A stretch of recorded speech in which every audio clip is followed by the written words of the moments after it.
Hey guys, what's up? It's Chris with Invictus Cockpit Systems. This is part 2 of our build series on how to make flight simulator panels. Today we're going to focus on the actual manufacturing process. Let's get into it.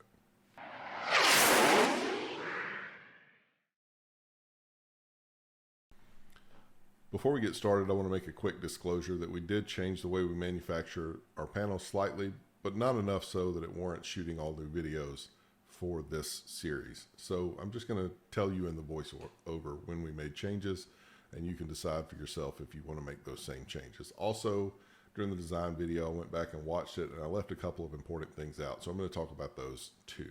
So pay close attention.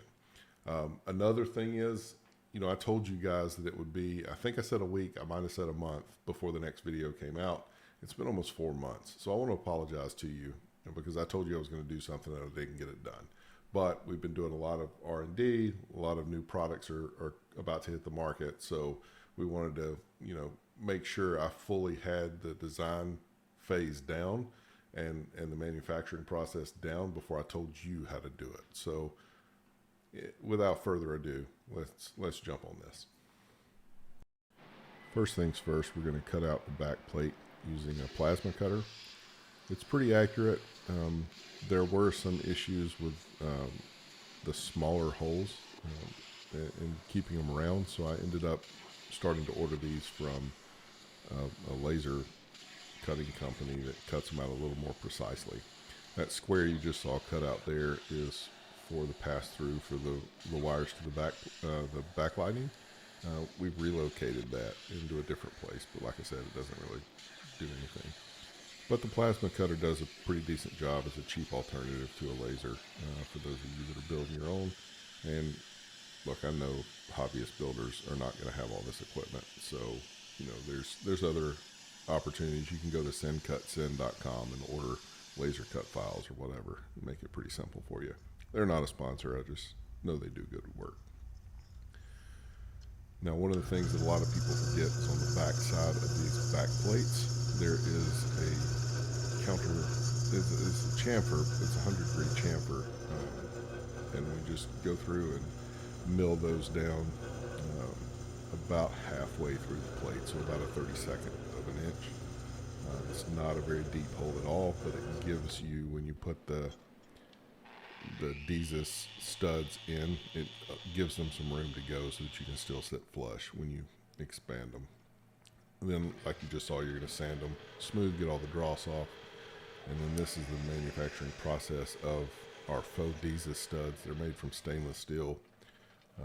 And this is just the process of machining those. I know you can't really see a lot, but if I put it in a different location, the camera gets covered in coolant, and that doesn't really help either. So we're just going to run through this process, all the different, bits and stuff that we use to cut those out.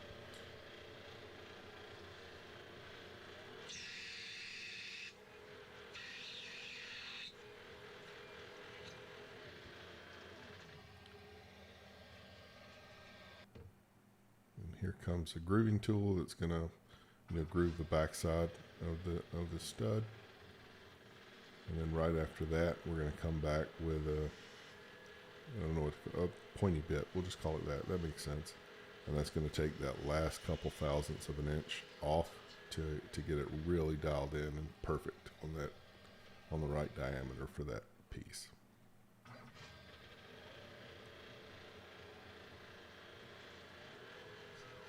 And it's going a little slower now to give it a prettier finish. And then we'll throw that groove parting tool back on and cut it off. And you guys will get to see what it looks like when it's done.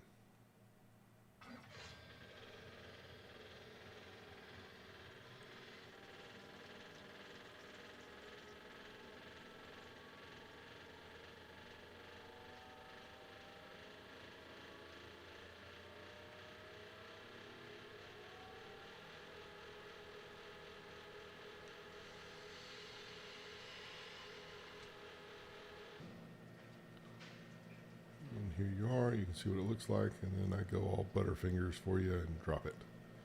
But I do recover it.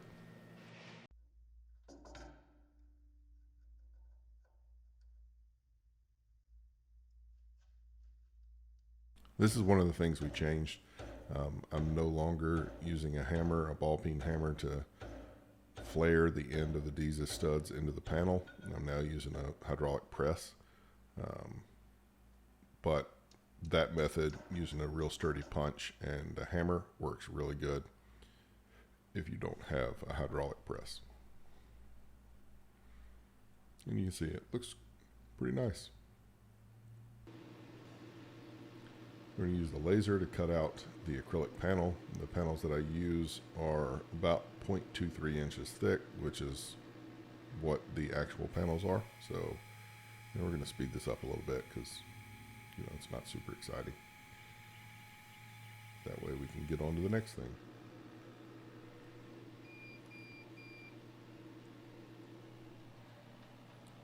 One thing to pay real close attention to here is setting, the cutting depth and everything on your laser and making sure it's really dialed in. That'll really, help you with the finish of the cutouts. Then here we're going to use the mill to mill out the pocket for the PCB. This is one of the things that we did change. We don't, in the original video, the part 1, we showed you a 3mm inset for the PCB.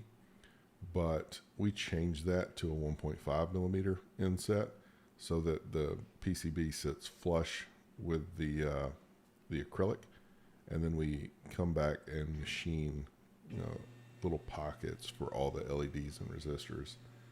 So that's one thing that's a little different than what you're going to see in these videos, but it just makes it for a cleaner fit, and helps us with the light bleed, which is the enemy of panel builders, is light bleed. You guys can just kind of hang out and do some AMSR with the mill cutting the acrylic pockets.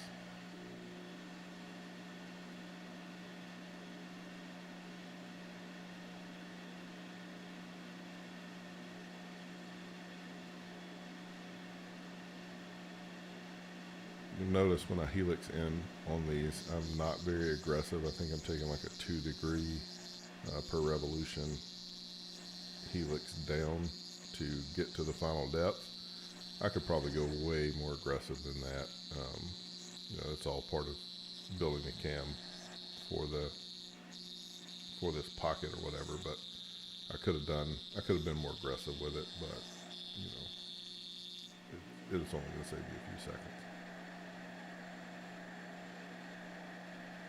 But every time it plunges into the acrylic, it's going to do this kind of slow helix. So if you're making these and you do have a mill and you're using Fusion 360 to set up your cam, then I would recommend, maybe like a 5 degree helix, maybe even a 7, to speed things up just a little bit, especially if you're going to be making a lot of them.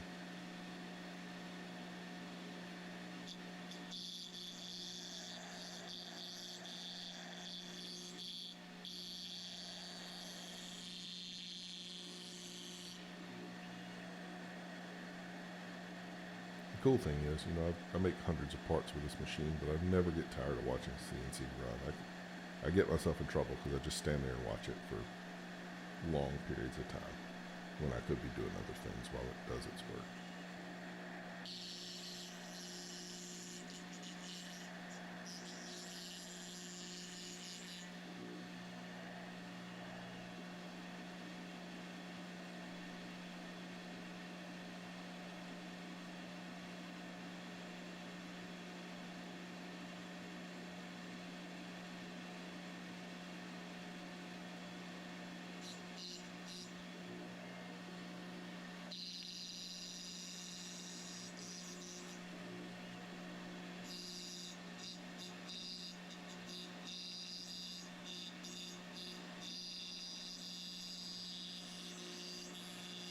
I probably should have sped this up a little bit, but, I like watching it run, so I figure some of you might too, so I left it.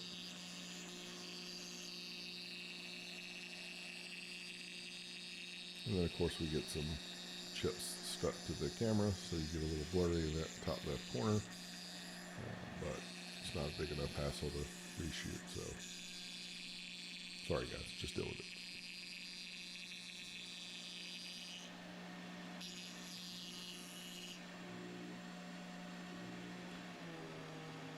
Again, this step here is eliminated now because we're only going down 1.5 millimeters instead of having that standoff milled in. It's just flush there with a pass-through hole. So this is gone. And then you see how long this has taken. This is another one of those issues with the cam and helixing or ramping down, and it's just taking very, very shallow cuts, which is pretty annoying. So sorry it took so long.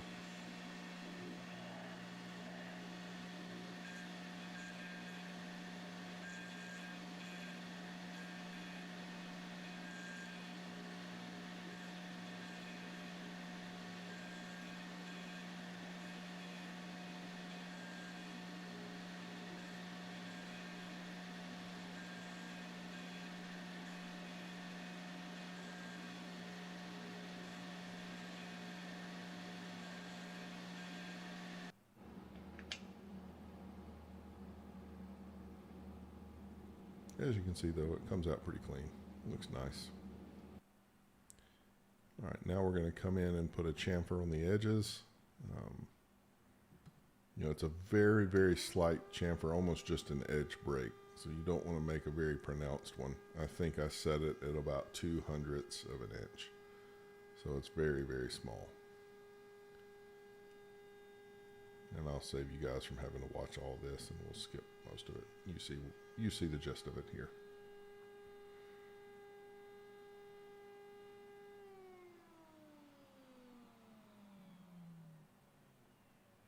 And I'm having some collet issues. Need a new collet. All right, I'm going to come back and I'm going to sandblast this. There's a couple reasons I do this. One, it eliminates the ridges from the machine marks. The acrylic kind of flexes in the mill a little bit, so you can get kind of a rough feel of where the tool paths run. And then, so we're going to clean that up, and then this also helps with light diffusion, so that we make sure we get all of it, and it also helps with paint adhesion. So that's what I'm doing here. Now, when I shot this video, it was about 115 degrees in Phoenix, Arizona, where I am, and it's even hotter inside that cabinet, so the camera ultimately failed while this was running. And it actually destroyed the camera, and I had to buy a new one. So, whoops.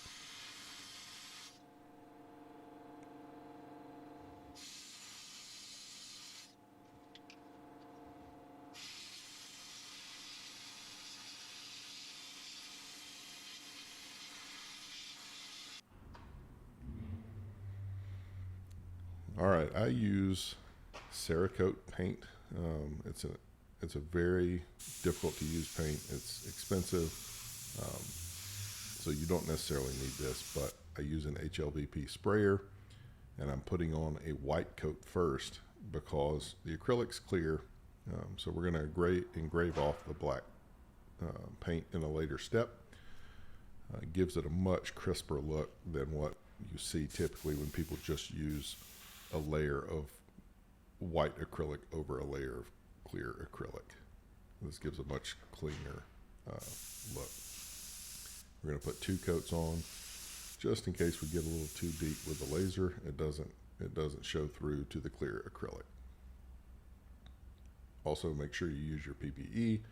I did not have glasses on in this shot, and I know you're going to ding me for it. I should have.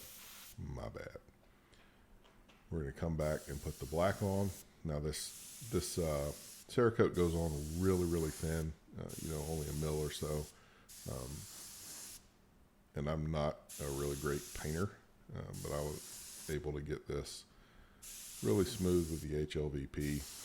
In the original iterations of this, I used an airbrush, and I could never get the paint to look even. It would always be kind of splotchy, and I know you can see it looks like the panel's curved here. It is not.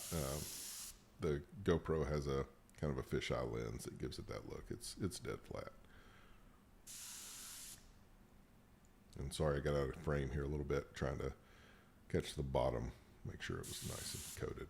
You'll notice I painted all sides, even the back. There's a very specific reason for that, and I'll show you later. We're going to come in. We use a fiber laser to come pull off the black paint, it goes a lot faster. It gives it a more authentic feel. A lot of folks use CO2 lasers that engrave down into the acrylic so you can feel like a rough engraving on the text. But in the real panels, they're screen printed, so this gives it a much more authentic feel. And then you can see here we're engraving the black paint off inside the PCB pocket so that the light can pass through, and then we're leaving it in certain places to keep the light bleed down. Now, we did change this. Now that we mill out the pockets for the LEDs specifically, we only engrave those, and we only clear the paint off of those. And then the camera failed right there. And that's when I had to get a new one. We're going to jump onto the assembly. I'm going to speed up some of these a little bit because, I mean, they're pretty self-explanatory. Now you can see in this video some deviations in the sheen of the paint. That is because of the airbrush. So this particular one was airbrushed, and that's why we stopped doing the airbrush and started using the HLVP.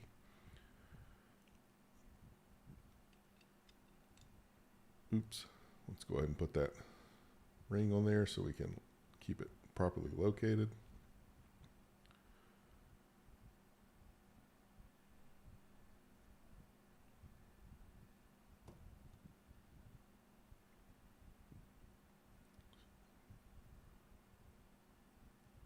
And then now you can see why we milled those little slots on the holes, because you can use that and it keeps the switches from turning over time. And that's a really important part of the process of building a really high quality panel, because you don't want to have to take it apart all the time to retighten the nuts and readjust the positioning of the switches. I don't actually show it in the video, but I do go back and with a wrench and tighten these down pretty significantly so that they don't come off. And I should have probably fast forwarded through all this, but I didn't, so here we are.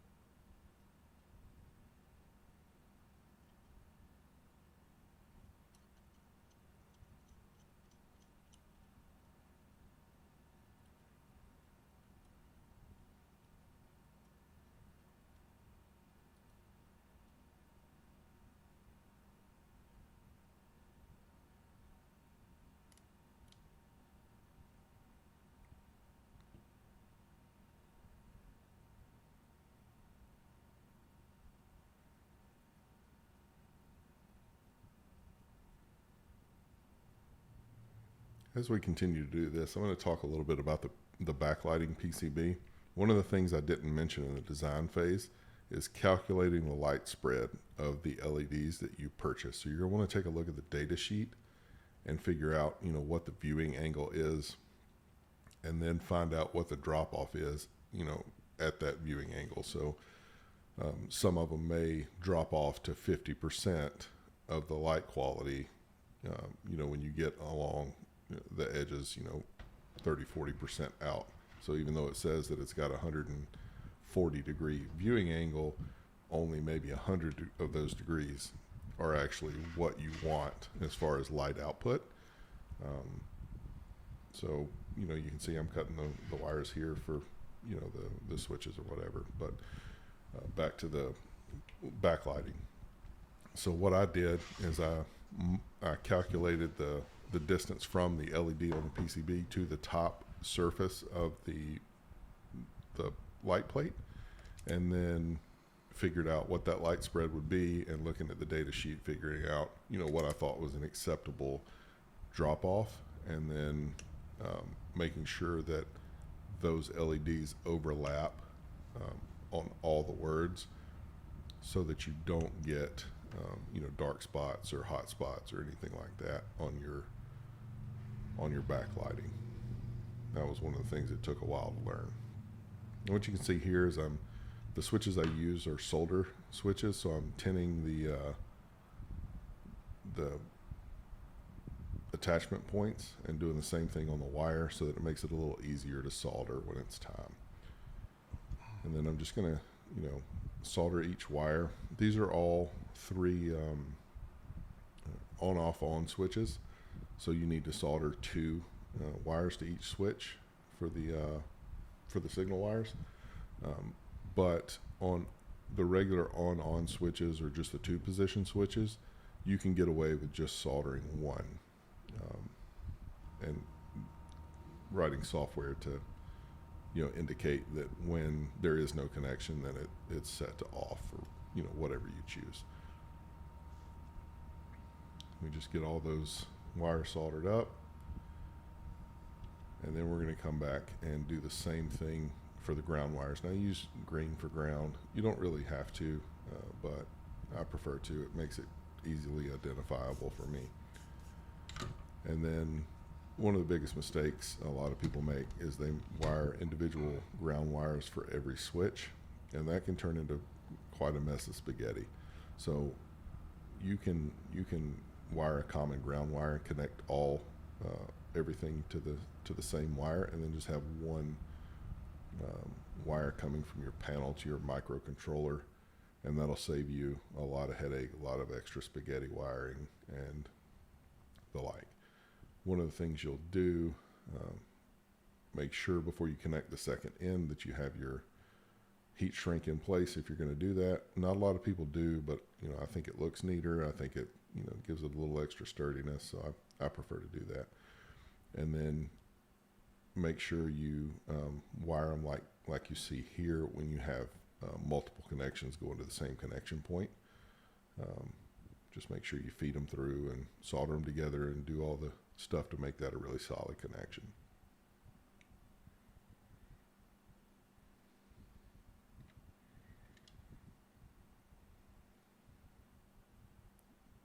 Looks like I forgot to tin that one, so we're going to come back and do that, and then burn my fingers a couple times trying to get the wires just right.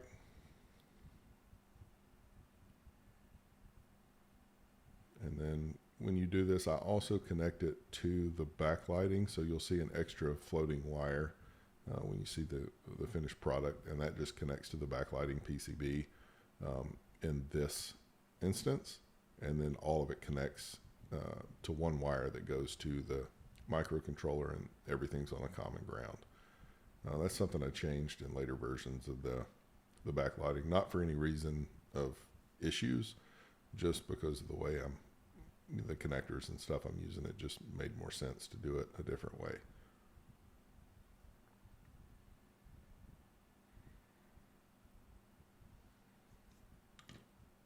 One thing you might want to do with these ground wires is cut them a little longer than I did in this video. It'll give it a little less of a headache trying to get everything the way you want it. And then the fun part, let's go connect all these little LEDs to the backlighting PCB. It takes forever. One thing I forgot to shoot video of is soldering them on. I'm using a solder paste and a stencil. So I lay the stencil down that allows me to put solder paste only where I want it, in the exact thickness that I want it. And then I pick the individual components up and put them one by one into place. And then when they're all set, I come back with an air solder gun and solder all the solder paste on. The solder paste melts, snaps everything into position, and it's a really simple way of doing it. I'm sure you can find a YouTube video on how to better solder if you want to know more on that. All right, last thing I do is I'm putting these little ferrules, I don't know how to say that word, but they're little pieces of metal that stick out and give you a good solid connection. I use screw terminals on my boards, so this just gives it a really solid connection, and it makes it look really, really good. Now, one thing you'll notice that I do different is I use heat shrink that's from a label printer, so I actually now print exactly what the wire is on the heat shrink. So you know, when I send it to an end user or something, if they want to change something, they can quickly and easily identify what goes where.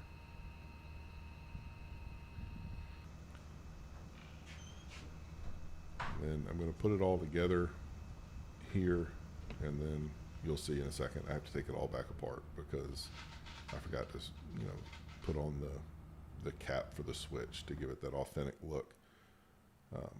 This is another reason that I changed part of the way I do the pocket that we mentioned earlier. It's a little difficult to get everything lined up just so when you try to snap it in this way. So the new way of doing things is significantly easier. And then I actually glue the PCB into place before doing all this part. And you can see everything fits together like it should, but it's just kind of a little difficult to get everything to snap together. And that's why I changed a little bit. You can overcome this. You know, I'm working in thousandths of an inch tolerance, which is definitely overkill. So if you guys want, you can probably, you know, give yourself a little more wiggle room to make things a little easier to get together. But I like having it pretty tight. You know, I don't want things rattling around when I'm sending it to people. One thing I forgot to do here, there's actually a washer that goes between the screw there and the surface of the light plate. So for an authentic look, you'll want to add a washer there. No, I forgot to do that here.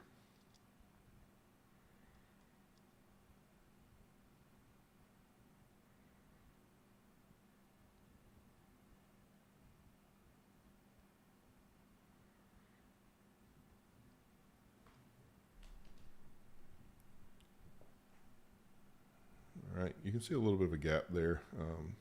Again, that's because of some over tolerance issues. Again, if you make it a little looser on the tolerance, you won't have that problem. But you see everything's securely held. It looks good. And there won't be any light bleed because of the way I glue the PCB to the back now. And then let's come back and put that guy there, that switch cover on. And I just put it in place, then fill it with epoxy, and then it's UV epoxy. You're going to see me pull it off screen to cure it. That was an accident. My bad, guys. But again, this is the manufacturing process, and it's pretty simple. Well, guys, there you have it. I hope you found that video helpful and it propels you forward in your cockpit building journey. Everybody knows the panels are where most people start because it's the most fun.